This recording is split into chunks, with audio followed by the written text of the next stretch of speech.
whatever it is that needs heating without money, without spending money for it, without being tied to a grid or to a system. We can do it independently and sustainably and efficiently.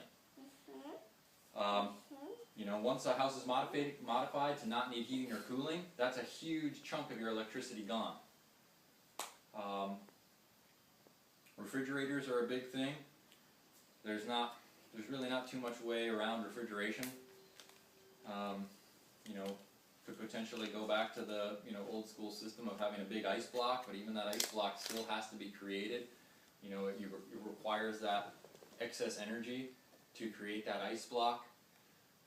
You know, so the refrigeration, it's a pretty big one, and there's really not too much around that except for not using it. Of course, you could dehydrate foods. You could move to a raw food lifestyle.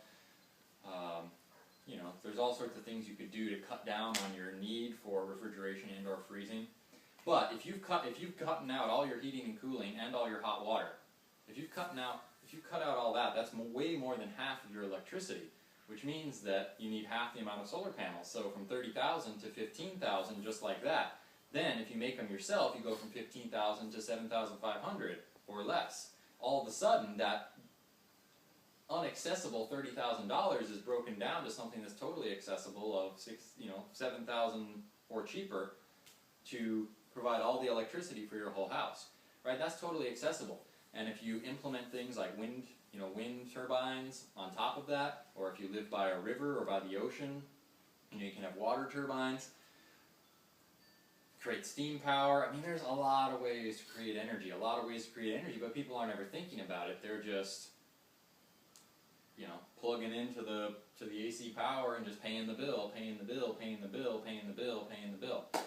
Well, number one, it's expensive. Number two, you're dependent upon the system, which means that if the system collapses or the system decides to say, hey, if you want this, you're going to have to pay even more and you can't do anything about it, you're screwed.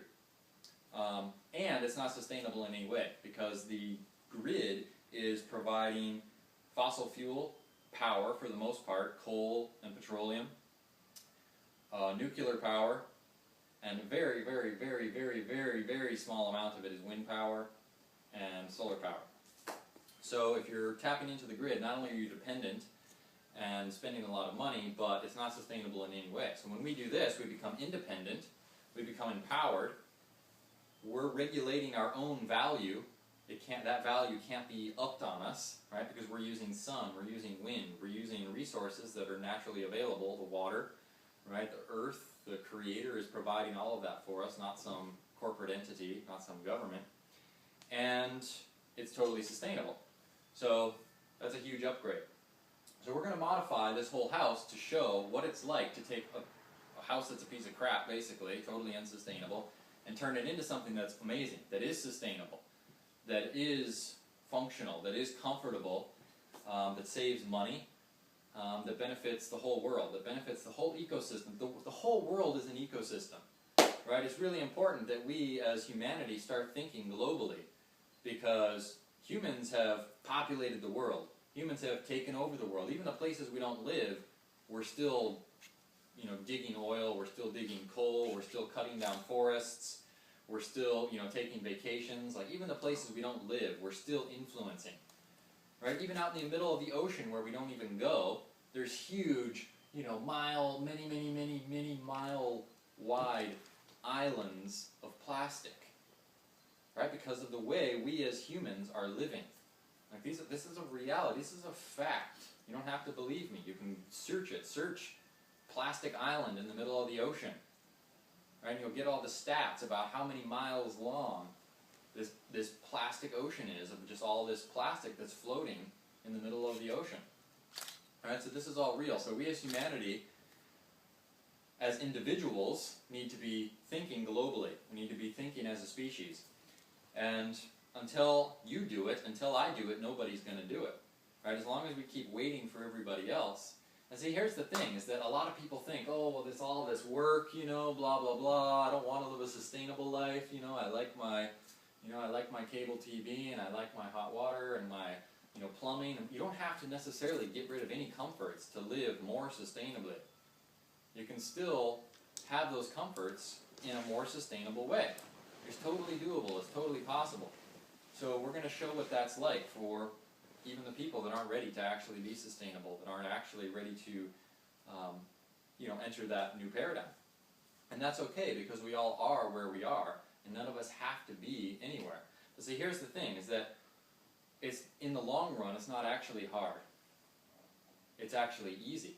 Because in the long run, it winds up saving you money, which means you work less, not more. You work less. You're going to be healthier because you live in a healthier environment. Central heating and air conditioning is so unhealthy. Central heating and, central air in and of itself is just one of the most unhealthy things that people are exposed to on a daily basis. The air is, it's poison. It's poisonous air. The most important physical element that we're partaking in is air, is our breath. Right? You can go for weeks without food. You can go for days without water, but you can only go for minutes without air. Right? Which means that the air that we breathe is actually more influential than the food that we eat. People talk about junk food. Well, what about junk air? Right? What about junk air? That's a totally viable reality, and it's actually more influential than the junk food. And, I'll get into in-depth, looks at all of those elements in the New Paradigm Health reality. But the central air is not good for you in any way. So, you're saving money, which means you're working less. You're healthier because you're breathing fresh air instead of poison air. You have, earthen insulation instead of, fiberglass or some sort of spray foam insulation. You got food potentially growing inside of your house all year round, which is creating much healthier air. You've got a more sound barrier, sound insulated, so you don't have the sound pollution, the sound poison, of all the traffic and the construction and the airplanes, and, I won't even get into the conspiracy theories of people talking about, agencies using sound wave therapy on civilians, to control, the livelihood of those people.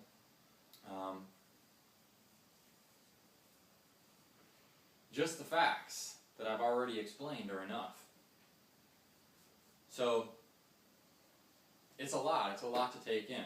And if you sort of think about it as where you are here, compared to where you can be here, it feels a little overwhelming. It feels a little sort of like, oh, this sucks, like I'm definitely here. And this sounds really amazing, but I'm so far from here. It's, sort of overwhelming, like how am I ever going to get here when I'm so here? Because I'm totally right here. How is it even possible? Well, that's why we're here. That's why we're here, and that's what we're going to do, is we're going to show you how to, on the weekends, after work, to come to your house and start a project. And after a weekend, or after a couple weekends, you've got a sustainable implementation in play. It doesn't have to take more than a weekend to set up a passive solar hot water heating system that heats or preheats all of your water. It's going to be beneficial for the earth and for the environment and for humanity and the global community as a whole, and it's also going to save you money. And in the long run, it's actually going to save you a lot of money, because it's going to last for many, many, many, many, many, many, many years. It's not like something you have to repair or build again every single year. You build it once, you build it properly, it lasts for 30, 40, 50, depending on how you build it and how you take care of it, it lasts for a really long time. And it's every single day that there's sun, it's heating your water. So, of course, some places are going to be more viable for that than others. If you live in Oregon or Washington, passive solar is really not too great because there's so many overcast and cloudy days. But every place that you're in has its different abundant available resources. And the thing about sustainability is not about creating a very specific blueprint and system and saying, this is the blueprint and system for sustainability, and this is what you have to do, and if you don't do this, it's not sustainable. We're not looking for a silver bullet. We're not looking for the one solution. Right? Part of sustainable building, part of the reason why I can build a house for 1/10 of the cost is because I'm using available resources. I'm using abundantly available resources, which means that it's either free or almost free. Everything that's abundantly available is free or almost free. The air, the water. I mean, people actually pay for water now, which, is pretty scary, really, if you think about it. Places like, Phoenix and Tucson, they're shipping in water from, Canada. It's crazy. But they're designed to be free. Air, water, soil, plants, everything we actually really need, it's abundantly available, and it's available for free. And we can actually use all of these resources, rocks, wood, clay, sand, straw, to build an entire house. And we can build that whole house that's more beautiful, that lasts way longer, that's way safer, that's way healthier, that's way more sustainable, way more beautiful, way more cost effective. It's better in every single way. Right? You don't have to build like this thing that people would call a mud home. Right? You can build a mansion. You could build a glorious mansion. I'm really excited for the day when a multi-millionaire contracts me to build them a fully functional, sustainable mansion. Like, to just really make a point. Now, I personally don't really believe in mansions, but it would be amazing. It would be amazing to show, to highlight, like, you don't just have to have this, simple blah, blah, blah, blah, blah, blah, mud house. You can actually have this glorious, like, this mansion in a kingdom. Like, it can be beautiful.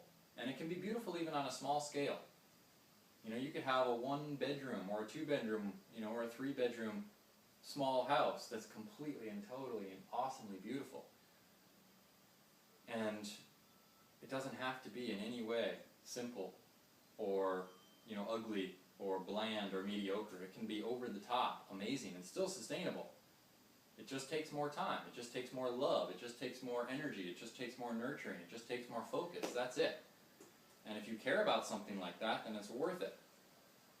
So, we're going to show, number one, how to totally modify, and then we're also going to build and construct some fully sustainable buildings from the ground up. We're going to show what is it like to take a piece of land that has nothing on it, and what is it like to go from that piece of land with nothing to a fully sustainable, fully functional building